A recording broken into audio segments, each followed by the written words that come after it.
Peut-on à la fois être maire, président d'intercommunalité et député? Longtemps, la France a été surnommée le pays du cumul, une exception en Europe où les élus collectionnaient les écharpes comme des trophées. Flash FPT, le décryptage territorial. Bonjour à tous. Depuis les lois de 2014, les règles ont radicalement changé. Aujourd'hui, nous allons décrypter ce puzzle institutionnel. Quelles sont les limites réelles? Pourquoi a-t-on voulu séparer les mandats nationaux et locaux? Et surtout, comment gère-t-on les indemnités quand on a plusieurs fonctions? C'est ce que nous allons voir. Prêt pour un tour d'horizon? C'est parti. C'est le point d'ancrage de votre fiche de révision. Depuis mars 2017, une règle d'or s'applique. On ne peut plus cumuler un mandat de parlementaire avec une fonction exécutive locale. Concrètement, un député ou un sénateur ne peut plus être maire ou adjoint au maire, président ou vice-président de département ou de région, président ou vice-président d'une intercommunalité. Le parlementaire peut encore être un simple conseiller municipal ou régional, mais il doit choisir soit la loi au Palais Bourbon, soit l'action exécutive sur le terrain. L'objectif était clair, professionnaliser le travail parlementaire et favoriser le renouvellement des visages. Au niveau local, le cumul reste possible mais encadré. On ne peut pas cumuler plus de 2 mandats locaux parmi les suivants: conseiller régional, conseiller départemental, conseiller municipal.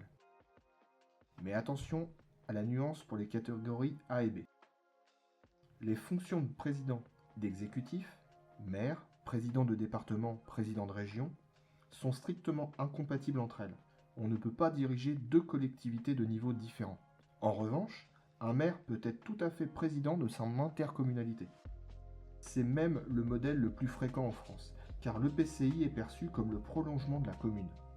C'est ce qu'on appelle le cumul horizontal.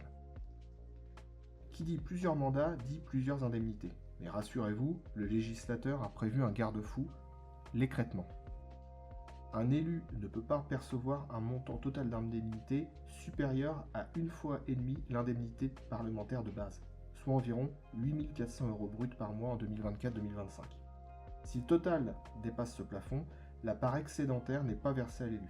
Elle reste dans les caisses de la collectivité où il exerce son mandat le plus récent. C'est un sujet de gestion pur pour les cadres RH et finances. Il faut calculer précisément ces montants pour éviter tout paiement indu, ce qui constituerait une faute de gestion. Si le jury vous interroge sur le bien fondé du non-cumul, montrez que vous connaissez les 2 côtés de la médaille.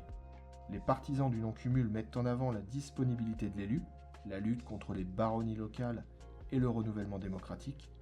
Ceux qui souhaitent un assouplissement, un débat qui revient souvent à l'Assemblée, arguent que les parlementaires risquent d'être déconnectés du terrain s'ils n'ont plus de fonction locale concrète. Un candidat de catégorie A ou B doit rester neutre, mais capable de dire « La loi de 2014 a clarifié les rôles, mais elle pose aujourd'hui la question du statut de l'élu et de son ancrage territorial. » En résumé, le cumul des mandats est passé d'une pratique illimitée à un système de spécialisation. On cherche l'équilibre entre l'expertise du terrain et le temps nécessaire pour chaque mission. Voilà pour ce focus sur les mandats.